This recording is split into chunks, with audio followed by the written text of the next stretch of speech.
જય શ્રી કૃષ્ણ. એટલે જો હું એમ કહું ને કે કે પુષ્ટિ માર્ગમાં આપણે જે આ ભવ્ય સેવા પ્રણાલીના દર્શન કરીએ છીએ તેનો પાયો કોઈ મોટા રાજાના આદેશથી નહોતો નંખાયો. હા, મોટે ભાગે ઇતિહાસમાં એવું જ બનતું હોય છે. બિલકુલ. પણ કોઈ વિશાળ મંદિરના નિર્માણથી પણ આ શરૂઆત નહોતી થઈ. તો શું તમે માનશો તેની શરૂઆત તો એક પર્વત, એક ગાય અને દાયકાઓ સુધી ચાલેલી એક દિવ્ય અને એકદમ રહસ્યમય પ્રતીક્ષાથી થઈ હતી? સાચી વાત છે, એકદમ અદ્ભુત ઇતિહાસ છે આ. હા, તો પુષ્ટિપંથ યુટ્યુબ ચેનલના આ દિવ્ય સત્સંગમાં તમામ વૈષ્ણવોનું હૃદયપૂર્વક સ્વાગત છે. આપણે સૌ રોજિંદા જીવનમાં આપણા ઘરમાં બિરાજતા ઠાકોરજીની સેવા કરીએ છીએ, તેમના દર્શન કરીએ છીએ, ખરું ને? જી હા, બિલકુલ કરીએ છીએ. પણ આજે આપણો હેતુ આ સેવાનો પ્રારંભ કેવી રીતે થયો તેના દાર્શનિક અને ઐતિહાસિક મૂળ સુધી પહોંચવાનો છે. આપણે શ્રીનાથજી બાવા અને શ્રી મહાપ્રભુજીના ઐતિહાસિક પ્રાગટ્યની એ અદ્ભુત યાત્રાને સમજવાની છે, જ્યાં જ્યાં સાક્ષાત પ્રભુ પોતાના ભક્તની રાહ જોતા હતા. એટલે આ ચર્ચા ખૂબ જ રસપ્રદ થવાની છે. કારણ કે જુઓ, આ કોઈ સામાન્ય ઇતિહાસ નથી. સામાન્ય રીતે ઇતિહાસમાં તારીખો, રાજાઓ અને યુદ્ધોની જ નોંધ હોય છે. પણ અહીં આપણે પ્રભુ અને જીવ વચ્ચેના સંબંધનું એક પ્રકારનું મનોવિજ્ઞાન સમજવાનું છે. હા, મનોવિજ્ઞાન. એ કેવી રીતે? એટલે જ્યારે સ્વયંપૂર્ણ પુરુષોત્તમ ઠાકુરજી પોતાના દૈવી જીવો પર કૃપા કરવા આતુર બને છે, ત્યારે તેની પ્રક્રિયા શું હોય છે? આ આખી યાત્રાનો કેન્દ્રવર્તી વિચાર એ છે કે ભગવાન ભલે સર્વશક્તિમાન હોય, પરંતુ પોતાના પરમ ભક્તના પ્રેમ વિના તેઓ પણ એક રીતે પ્રતીક્ષામાં રહે છે. ઓહો, એટલે ભગવાન પણ પ્રતીક્ષા કરે. તો ચાલો આપણે આ ઐતિહાસિક ઘટનાના બિલકુલ મૂળ સુધી જઈએ. આપણે સમયના એ કાળખંડમાં જઈએ જ્યાંથી આ દિવ્ય લીલાની શરૂઆત થઈ. ચોક્કસ, બહુ જૂની વાત છે આ. હા, વાત છે વિક્રમ સંવત 1466ની. શ્રાવણ વદ એકાદશીનો એ પરમ પવિત્ર દિવસ હતો. ગિરિરાજજી પર્વત પર અચાનક એક એવી ઘટના ઘટી જેણે પ્રકૃતિના નિયમો જ બદલી નાખ્યા. હા, ગિરિરાજજીના હૃદય પર એ ચમત્કાર થયો હતો. કે જો ભગવાનને પ્રગટ થવું જ હતું તો માત્ર એક હાથ કેમ? હા, બહુ જ વ્યાજબી પ્રશ્ન છે. આખું સ્વરૂપ કેમ નહીં પ્રગટ કર્યું? આમ અડધું પ્રાગટ્ય કરવાનું કારણ શું? આ ખૂબ જ ઊંડો પ્રશ્ન છે અને તેનો જવાબ સીધો પુષ્ટિના સિદ્ધાંતમાં છુપાયેલો છે. જુઓ, આખો દેહ પ્રગટ ન થયો કારણ કે આ કોઈ ઔપચારિક દર્શન નહોતો. આ તો એક સાધ હતો, એક આહ્વાન હતું દૈવી જીવો માટે. એક સાધ હતો. અને તમે નોંધ કરો, જમણી ભુજા નહીં, માત્ર ડાબી ભુજા જ પ્રગટ થઈ. હા, ડાબી ભુજા જ કેમ? કારણ કે શરીર વિજ્ઞાન અને આપણું ભાવ વિજ્ઞાન બંનેમાં ડાબી બાજુ હૃદયની સૌથી નજીક હોય છે. ડાબો હાથ સીધો હૃદય સાથે જોડાયેલો છે ને. પ્રભુ પોતાના હૃદયના અત્યંત ઊંડા વાત્સલ્ય ભાવથી એ ભુજા ઊંચી કરીને દૈવી જીવોને સંકેત આપી રહ્યા હતા. અરે વાહ! ઓકે, એટલે કે આ કોઈ ચમત્કારિક પ્રદર્શન નહોતું, પણ એક વહાલભર્યો ઈશારો હતો. આને સમજવા માટે આપણે એક વ્યવહારિક ઉદાહરણ લઈએ. હા, ચોક્કસ. ધારો કે એક અત્યંત ગીચ મેળો ભરાયો છે. હજારો લોકોની ભીડ છે અને એક માતાના બાળકો એ ભીડમાં ક્યાંક ખોવાઈ ગયા છે. હવે તે માતા આખા મેળાને દેખાય તેવી કોઈ ઊંચી જગ્યાએ ઊભી રહી જાય છે. પછી તે શું કરશે? તે કદાચ બૂમો પાડી શકતી નથી અવાજના લીધે, પણ તે ભીડમાં દૂરથી જ પોતાનો હાથ ઊંચો કરીને, આમ હાથ હલાવીને પોતાના બાળકોને ઈશારો કરે છે કે હું અહીં છું, મારી પાસે આવો. સંસારરૂપી ભીડમાં ભૂલા પડેલા પોતાના દૈવી જીવો માટે ઠાકોરજીનો આ એવો જ સાધ હતો ને. બિલકુલ સચોટ ઉદાહરણ આપ્યું તમે આ. માતાના એ સાધમાં કોઈ આદેશ નથી હોતો, માત્ર વાત્સલ્ય અને અનેક ઝંખના હોય છે. પ્રભુ પોતાની વામભુજા ઊંચી કરીને એ જ ઝંખના પ્રગટ કરી રહ્યા હતા. સાચી વાત છે. પરંતુ અહીં સૌથી આશ્ચર્યજનક બાબત એ છે કે આ સાધ પછી તરત જ કોઈ જાદુઈ રીતે આખી લીલા કે સેવા શરૂ ન થઈ ગઈ. વામભુજા પ્રગટ થઈ ગઈ, પણ ત્યારબાદ એક બહુ જ મોટો અને લાંબો વિરામ આવે છે. હા, અને આ જ વિરામ મને સૌથી વધુ વિચારતો કરી મૂકે છે. વિક્રમ સંવત 1466માં ભુજા પ્રગટ થઈ અને પછી વર્ષો સુધી કંઈ જ નહીં. દાયકાઓના દાયકાઓ વીતી ગયા. જી હા, એક લાંબી શાંતિ છવાઈ ગઈ. એક સર્વશક્તિમાન ઈશ્વર જે ધારે તો એક ક્ષણમાં બધું જ પ્રગટ કરી શકે, આખી સૃષ્ટિ બદલી શકે, તે આમ એક હાથ પ્રગટ કરીને અટકી કેમ જાય? આટલી લાંબી પ્રતીક્ષા કરવાનું કારણ શું હતું? શું તેઓ કોઈ યોગ્ય સમયની રાહ જોઈ રહ્યા હતા? ના, તેઓ કોઈ સમયની નહીં પણ એક ચોક્કસ વ્યક્તિની રાહ જોઈ રહ્યા હતા. એક પરમ ચેતનાની રાહ જોઈ રહ્યા હતા. એટલે કોઈ વિશેષ ભક્તની? બિલકુલ, કારણ કે પ્રભુના આ પ્રાગટ્યનો હેતુ માત્ર લોકોને ચમત્કાર બતાવીને દર્શન આપવાનો નહોતો. તેમનો હેતુ તો સેવા સ્વીકારવાનો હતો. અને સેવા કોણ કરી શકે? માત્ર એ જ પરમ ભક્ત જે પ્રભુના આ અલૌકિક ભાવને સમજી શકે. અને જે આ સેવા પ્રણાલીને આખા વિશ્વમાં સ્થાપિત કરી શકે? હા, પ્રભુ પોતાના એ પરમ ભક્તના ભૂતલ પર પધારવાની રાહ જોઈ રહ્યા હતા. અને એ સમયે છેક વિક્રમ સંવત 1535માં આવ્યો. થી ગણીએ તો લગભગ 69 વર્ષની લાંબી રાહ. આ 69 વર્ષ સુધી વામભુજા એમ જ પ્રગટ રહી. જી હા, 69 વર્ષ સુધી. અને પછી વિક્રમ સંવંત 1535 ચૈત્ર વદ એકાદશીના રોજ એક ઐતિહાસિક ઘટના ઘટી. શ્રી મહાપ્રભુજીનું પ્રાગટ્ય. બિલકુલ. ચંપારણ્ય નામના પવિત્ર સ્થળે શ્રી વલ્લભાચાર્યજી એટલે કે આપણા શ્રી મહાપ્રભુજીનું દિવ્ય પ્રાગટ્ય થયું. હવે અહીં બંને પ્રાગટ્ય વચ્ચેનું ગણિત અને જોડાણ ખાસ સમજવા જેવું છે. હા, એ કઈ રીતે? મહાપ્રભુજીના પ્રાગટ્યના બરાબર 1 મહિના પછી વિક્રમ સંવંત 1535ના વૈશાખ સુદ એકાદશીના રોજ ગિરિરાજજીની શિલાઓ વચ્ચેથી સ્વયં શ્રીજી બાવાનું તેજસ્વી મુખારવિંદ પ્રગટ થાય છે. થોબો, આ ખરેખર અદ્ભુત છે. એક બાજુ ભુજા બહાર આવે છે અને 69 વર્ષ સુધી કોઈ જ હિલચાલ થતી નથી. અને જેવો એ પરમ ભક્ત પૃથ્વી પર પધારે છે તેના બરાબર 30મા દિવસે પ્રભુ પોતાનું મુખારવિંદ પ્રગટ કરે છે. હા, બરાબર 1 મહિના પછી. આ કોઈ સામાન્ય જોબાનજોગ હોઈ જ ન શકે. આ દર્શાવે છે કે ભગવાન સ્વયં ભક્ત પર કેટલા નિર્ભર છે. આપણે હંમેશા એમ માનીએ છીએ કે આપણે ભગવાનની રાહ જોઈએ છીએ, પણ અહીં તો ભગવાન પોતાના ભક્તની રાહ જોઈને બેઠા હતા. સાચી વાત. જાણે મહાપ્રભુજી પધાર્યાના સમાચાર મળ્યા અને પ્રભુએ તરત જ પોતાના મુખારવિંદના દર્શન આપ્યા. આજ તો પુષ્ટિમાર્ગનો પાયાનો સિદ્ધાંત છે. ભક્ત વિના ભગવાનનું ઐશ્વર્ય કદાચ સંપૂર્ણ હોઈ શકે, પણ તેમનો વાત્સલ્ય ભાવ એ તો ભક્ત વિના ચોક્કસ પ્રગટ થતો નથી. અદ્ભુત વાત કરી તમે. શ્રી મહાપ્રભુજી પધાર્યા એટલે એ નિશ્ચિત થઈ ગયું કે હવે આ પૃથ્વી પર તેમના દિવ્ય સ્વરૂપની લાડ લડાવવાની પરંપરા શરૂ થવાની છે. એટલે પ્રભુએ પોતાનું મુખારવિંદ પ્રગટ કર્યું. તો મુખારવિંદ પ્રગટ થઈ ગયું, શ્રી મહાપ્રભુજી પણ પધારી ચૂક્યા. તો શું હવે તરત જ આજની જેવી ઔપચારિક સેવા પ્રણાલી શરૂ થઈ ગઈ? મહાપ્રભુજી તો એ સમયે માત્ર 1 મહિનાના જ હતા. બરાબર છે. ઔપચારિક માનવ સેવા શરૂ થતા પહેલા હજુ થોડો સમય હતો. અને આ સમયગાળામાં એક બહુ જ મધુર ઘટના ઘટી. ઓહ, કઈ ઘટના? માનવે સેવા શરૂ કરી તે પહેલા પ્રકૃતિએ સ્વયં પ્રભુની પ્રાથમિક સેવા શરૂ કરી દીધી. ગિરિરાજજીની તળેટીમાં અન્યોર નામનું એક ગામ આવેલું છે. ત્યાં સદ્દુ પાંડે નામના એક ભક્ત અને તેમના પત્ની ભવાની રહેતા હતા. અન્યોર ગામ? હા, અને તેમના ઘરે નંદવંશની એક અત્યંત સુંદર ગાય હતી, જેનું નામ ઘુમર હતું. અરે હા, આ ઘુમર ગાયનો પ્રસંગ તો પુષ્ટિમાર્ગના ઇતિહાસમાં ખૂબ જાણીતો છે. સદ્દુ પાંડે અને ભવાની માતાની આ ગાયમાં એવું તે શું વિશેષ હતું? એટલે થતું એવું કે આ ઘુમર ગાય રોજ સવારે ગામના ગોવાળ સાથે ગિરિરાજજી પર્વત પર ચરવા માટે જતી. આખો દિવસ લીલું ઘાસ ચરે અને સાંજે ઘરે પાછી ફરે.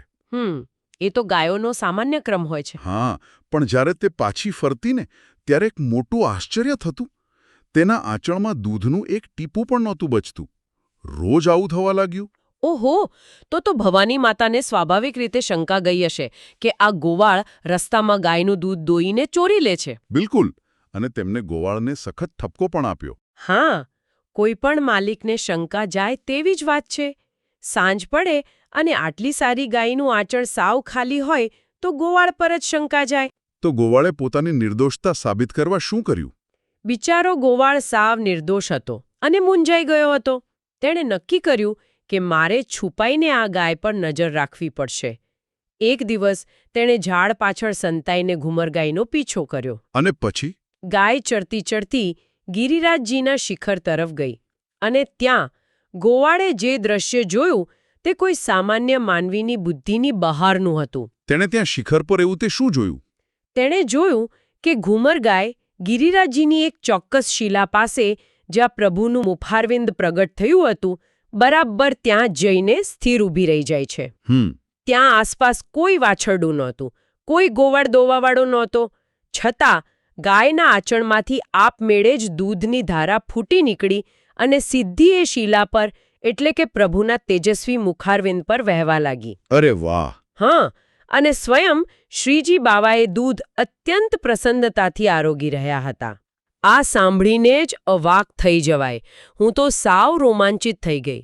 અહીં કોઈ જાદુ નથી, કોઈ મંત્ર નથી, કોઈ વિધિ નથી, કોઈ સોના ચાંદીના વાસણ નથી. આ માત્ર ને માત્ર શુદ્ધ પ્રેમનું ઝરણું છે. બિલકુલ સાચી વાત. આપણે આની સરખામણી એક માતાના નિસ્વાર્થ પ્રેમ સાથે કરી શકીએ. જુઓ, જ્યારે કોઈ માતા પોતાના નાના બાળકને રડતું જુએ છે અથવા બસ તેને યાદ જ કરે છે ને, ત્યારે તેના હૃદયમાં એટલો બધો વાત્સલ્ય ભાવ ઉભરાય છે કે તેને કોઈ રોકી શકતું નથી. હા, એ કુદરતી જ હોય છે. હા, બાળકને જોતાં જ માતાના સ્તનમાં દૂધ વહેવા લાગે છે. તે એકદમ કુદરતી પ્રક્રિયા છે. બરાબર? એવી જ રીતે પ્રભુના મુખારવિંદને જોતાં જ ગૌમાતા ઘુમરના હૃદયમાં એવો વાત્સલ્ય ભાવ પ્રગટ્યો કે દોહવાવાળાની જરૂર જ ન પડી. દૂધ આપમેળે જ વહેવા લાગ્યું. આ બહુ જ સુંદર અને સચોટ વિશ્લેષણ કર્યું તમે. આ ઘટના સાબિત કરે છે કે પુષ્ટિ માર્ગમાં પદાર્થ કરતાં ભાવનું મૂલ્ય અનંત ગણું વધારે છે. આ દૂધની ચોરી નહોતી. ના, જરાય નહીં. આ તો ગૌ માતા દ્વારા ત્વરાના આવતો અલૌકિક અભિષેક હતો. પ્રભુએ ઔપચારિક સેવા એટલે કે વિધિવિધાન શરૂ થતાં પહેલા પ્રકૃતિના આ નિસ્વાર્થ પ્રેમને સ્વીકાર્યો. તો હવે પ્રભુનું મુખારવિંદ પ્રગટ થઈ ચૂક્યું હતું. ગૌ માતા દૂધ પણ ધરાવી રહ્યા હતા. એટલે કે પ્રકૃતિની સેવા તો શરૂ થઈ ગઈ. તો પછી શ્રી મહાપ્રભુજીની ભૂમિકા ક્યાં આવે છે?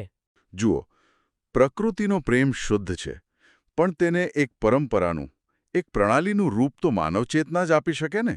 હા, એ પણ સાચું છે. પ્રભુનું સ્વરૂપ પ્રગટ હતું, પણ તેમની વ્યવસ્થિત સેવા પ્રણાલી સ્થાપિત કરવા માટે એક જાગૃત અને સમર્પિત ચેતનાની જરૂર હતી, જે શ્રી મહાપ્રભુજી દ્વારા જ શક્ય હતી. અને આ માટે આપણે સમયમાં થોડા આગળ વધવું પડશે. વાત છે વિક્રમ સંવત 1549ની. એટલે કે મુખારવિંદ પ્રગટ થયાના 14 વર્ષ પછી. આ સમયે શ્રી મહાપ્રભુજી ક્યાં હતા? એ સમયે શ્રી મહાપ્રભુજી આખા ભારતવર્ષની પરિક્રમા કરી રહ્યા હતા. તેઓ પૃથ્વી પર દૈવી જીવોના ઉદ્ધાર કાજે પદયાત્રા કરી રહ્યા હતા. અને ફરતા ફરતા તેઓ ઝારખંડ પ્રદેશમાં બિરાજતા હતા. હા, ઝારખંડમાં. હા. અને એ રાત્રિએ એક એવી ઘટના ઘટી જેણે પુષ્ટિ માર્ગનો આખો ઇતિહાસ રચી દીધો.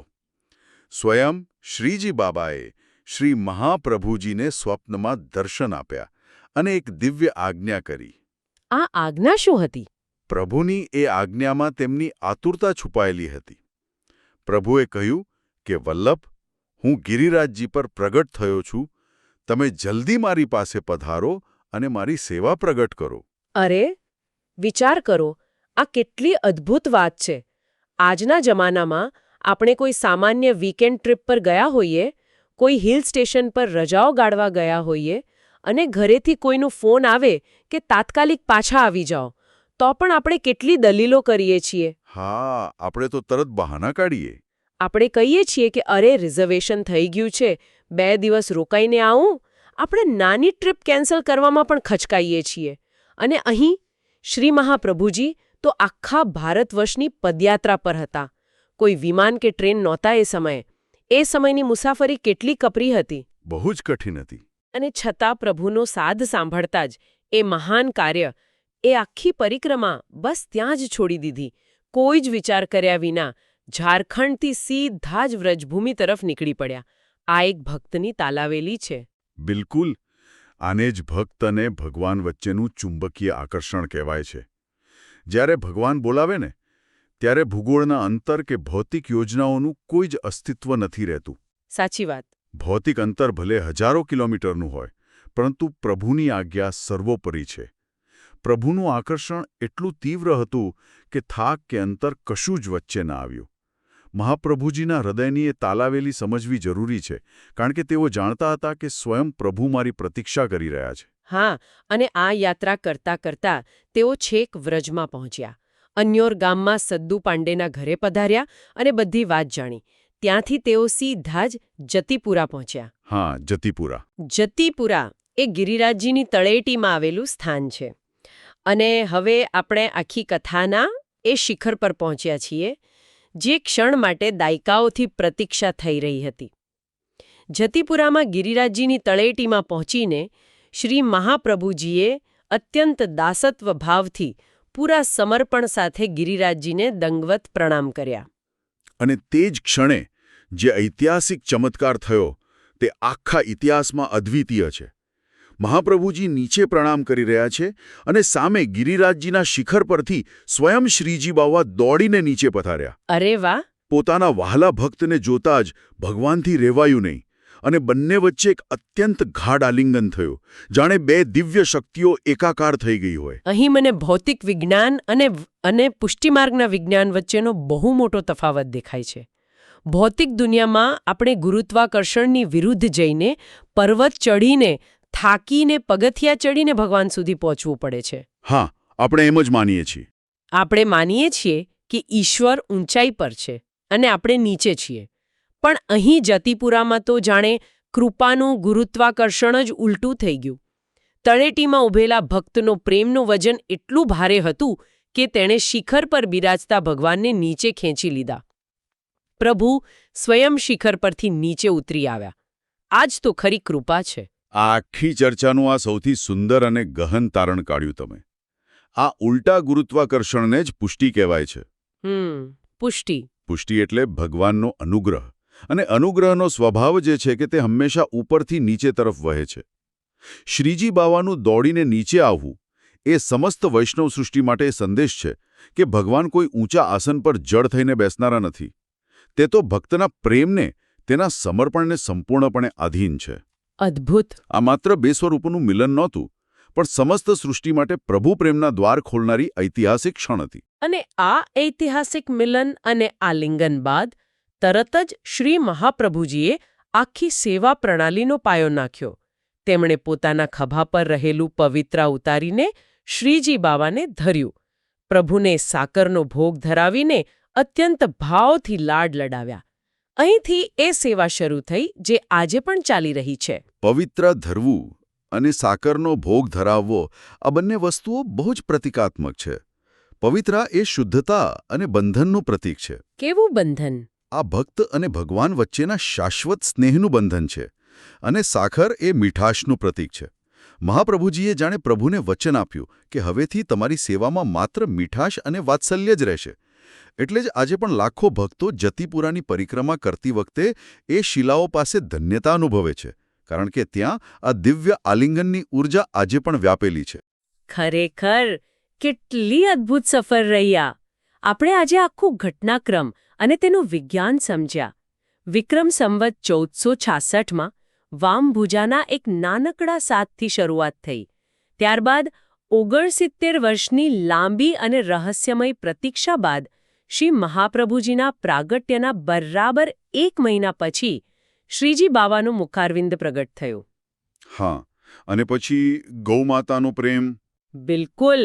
આપણી ઘુમર ગાયના એ નિસ્વાર્થ અને અલૌકિક પ્રેમને અનુભવ્યો, જેણે ઔપચારિક સેવા પહેલા પ્રકૃતિની સેવાનો ઉત્તમ ઉદાહરણ પૂરું પાડ્યું. અને અંતે ઝારખંડથી બધું જ છોડીને દોડી આવતા શ્રી મહાપ્રભુજીની તાલાવેલી અને જતીપુરામાં થયેલું એ ઉલટા ગુરુત્વાકર્ષણવાળું ઐતિહાસિક મિલન. આ બધું જાણ્યા અને સમજ્યા પછીને એક બહુ જ મહત્વનો વિચાર આપણે સૌએ કરવાનો છે. આપણે માત્ર ઇતિહાસ જાણીને અટકવાનું નથી, તેને આજના આપણા જીવન સાથે જોડવાનું છે. એ કેવી રીતે? આજે જ્યારે આપણે આપણા ઘરની હવેલીમાં આપણા નાના સિંહાસન પર બિરાજતા ઠાકોરજીની સેવા કે દર્શન કરીએ છીએ, ત્યારે આપણે આપણી જાતને પૂછવું જોઈએ કે શું આપણે ખરેખર એ જ અતૂટ વત્સલ્ય ભાવ અને તાલાવેલી અનુભવીએ છીએ જે ઘુમર ગાયના હૃદયમાં હતી? શું આપણે પ્રભુ માટે એ જ ઝંખના અનુભવીએ છીએ જે શ્રી મહાપ્રભુજીના હૃદયમાં હતી જ્યારે તેઓ ઝારખંડથી બધું છોડીને દોડ્યા હતા? આ બહુ જ ઊંડો અને આત્મનિરીક્ષણ માંગી લે તેવો પ્રશ્ન છે. આપણી રોજિંદી સેવા એ માત્ર કોઈ યાંત્રિક ક્રિયા નથી, કોઈ રોબોટિક નિયમ નથી.